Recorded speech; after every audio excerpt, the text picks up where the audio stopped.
আসসালামু আলাইকুম কাছের এবং দূরের বন্ধুরা যারা যে যেখান থেকে আজকের ভিডিওটা দেখছেন অসংখ্য ধন্যবাদ। আজকে আমার ছেলের বার্থডে, ছোট ছেলে, আমি যশোরে আছি, ওখানে গেলাম কেক কেনার জন্য। কী কী করলাম সেটা আপনাদের সাথে একটু শেয়ার করলাম। যদি ভিডিওটা ভালো লাগে অবশ্যই লাইক কমেন্ট শেয়ার করে আমাকে সামনের দিকে এগিয়ে দেবেন, আমাকে উৎসাহ দেবেন।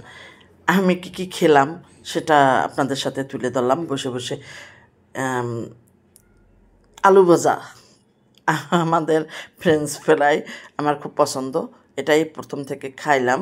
খাওয়ার পরে এটা এতটাই পছন্দ, ওরা আমার খাওয়া দেখে বলছে যে মা আলু ভাজা এত পছন্দ করো তুমি।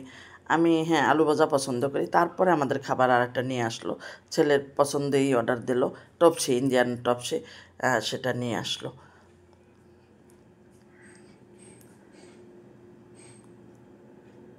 খাবারের মান খুবই ভালো।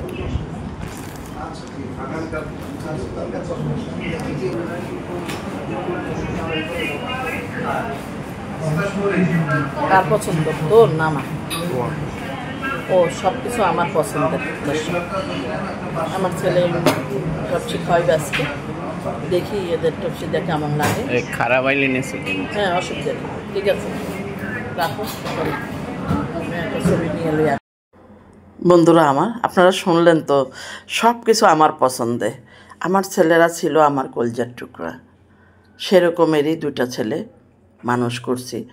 বড় হইলে হয়তো মনে করেন তারা অনেক কিছুই ভুলে যায়, কিন্তু এখনও আমার ছেলেরা, দেখেন আমার ছেলে আমার কথাই ওর পছন্দের কিন্তু খাবারটা ওই বাসা থেকে বলছে মা আজকে তোমাদেরকে এটা খাওয়াবো, আর ও নিজেই বলে তোমার পছন্দের। কখনো বলবে না আমার সামনে, কেন আমাকে এতটা ভালোবাসে, এতটা রেসপেক্ট করে, যা আপনাদের কল্পনার কিন্তু বাহিরে। আর আমার খাওয়া আপনাদেরকে না দেখাইলে কেমন হয়?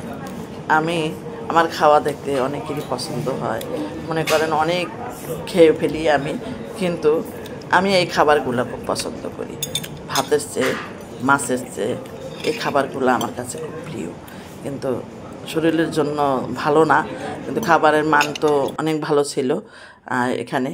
এখন কিন্তু একটা কেক ডেকোরেশন করতে আছে, এক ভাইয়ার নিয়ে যাবে, তারপরে আমি কেকগুলো দেখাই দিই দোকানের। এটা এই চাইনিজ রেস্টুরেন্ট, কিন্তু এখানে কেকের জন্যই বিখ্যাত। এটা হচ্ছে সিটি প্লাজায়। কেকের নাম কি আমি উপরে দিয়ে দেবো লিখে, অবশ্যই সেখান থেকে কালেক্ট করে নেবেন।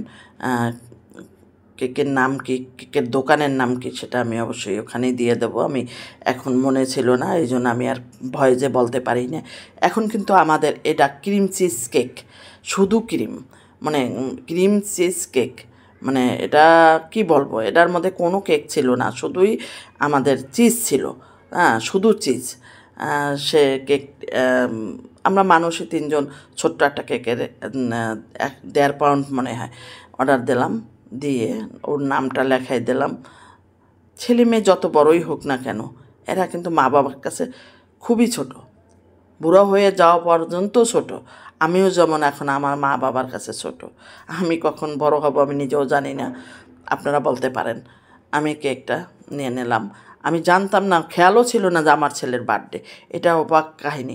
পরবর্তীতে দেখি যে ও যখন দিয়ে দিল হিস্টোরিতে, তখন দেখে আমি অবাক।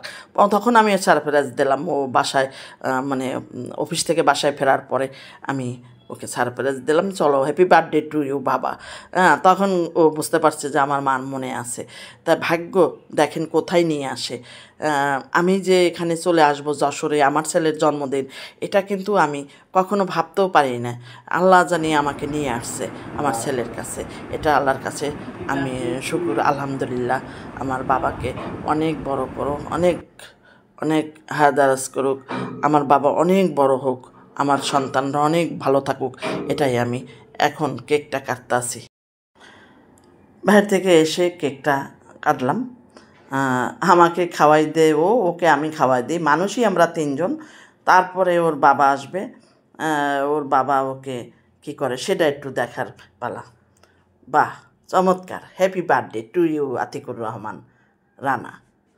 এখন ওর বাবাকেও খাওয়াই দিল একইভাবে। হয়ে গেল আমাদের কেক কাটাকাটি।